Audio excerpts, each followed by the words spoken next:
Hi, my name is Elaine Thomas, also known as Mystical Mischief on some of the cake decorating forums.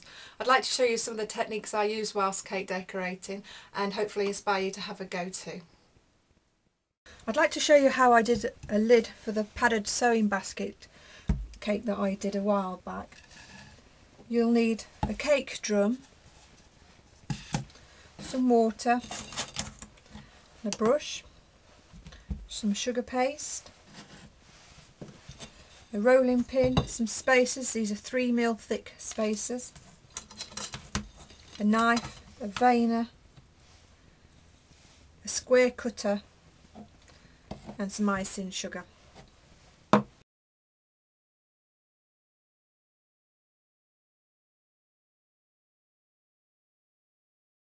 I'm going to start by rolling the sugar paste out to the depth of 3 meters at 3 millimeters.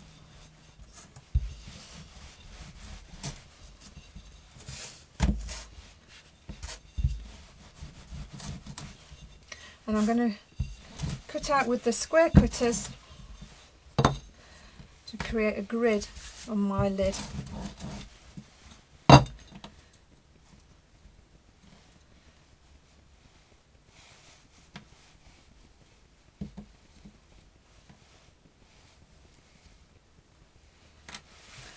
Now to put them on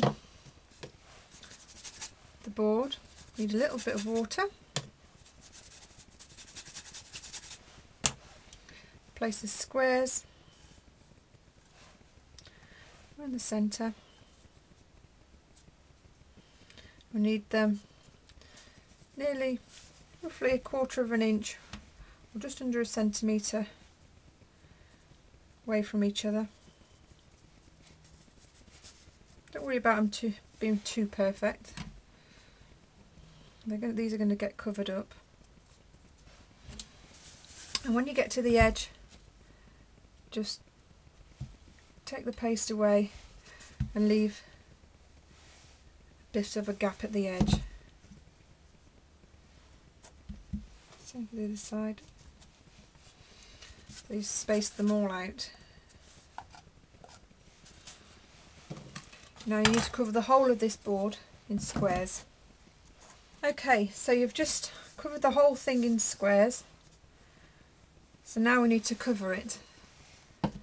So we're just going to wet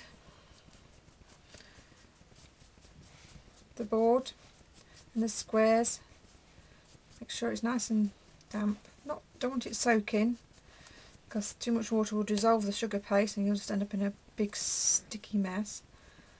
But we need to make sure that there is water covering every little bit.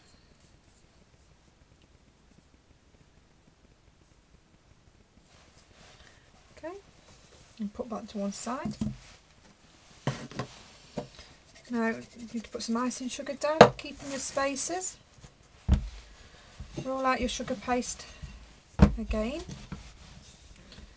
If it sticks to it, bit of icing sugar, give it a little rub, stop it from sticking to your rolling pin. Make sure that your rolling pin stays between your spaces again, because if it falls off, you're going to end up with different depths in your paste. Okay,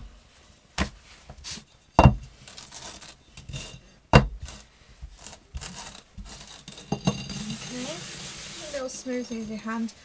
Grab your board, just check it's a big enough piece. It is. Put your paste up with your rolling pin and pop over the cake board. And just be a little smooth with your hand.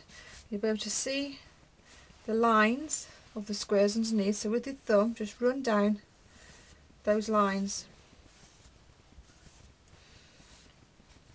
You can see a bit more prominent. Turn the board and make sure you do the other way. Get those squares out. Now with your side of your hand and your heel, just rub those lines down just to soften the edges of the squares and soften all the lines down.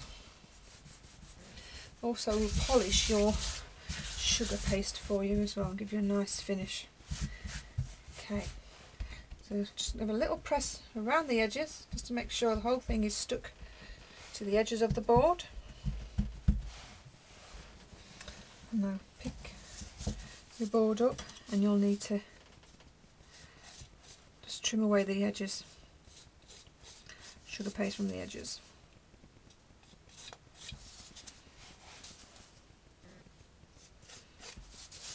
Do this in a downwards motion, keeping your knife nice and straight with the edge of the board. Just rubbing any edges off.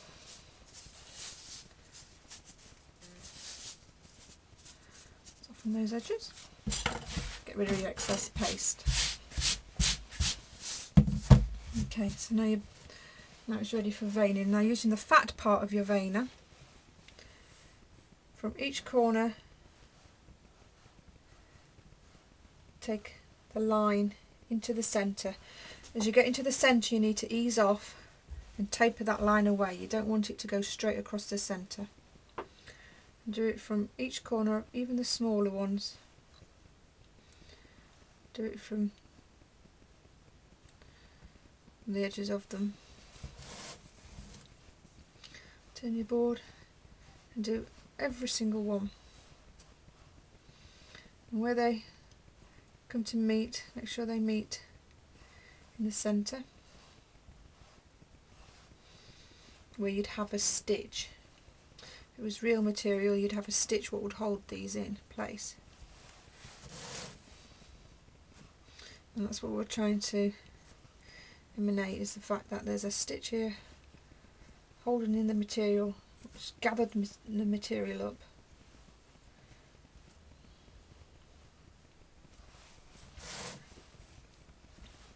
Just go all the way around, make sure you get every single one of them.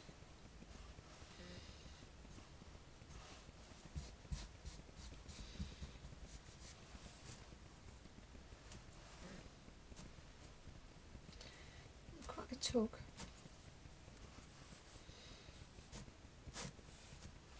But again, trying to keep the centres free.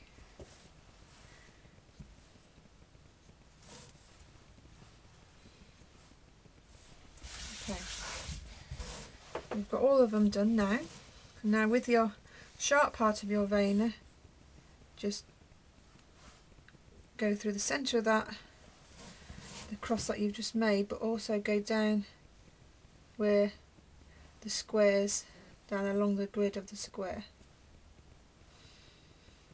So this will give it a really gathered, tucked feeling.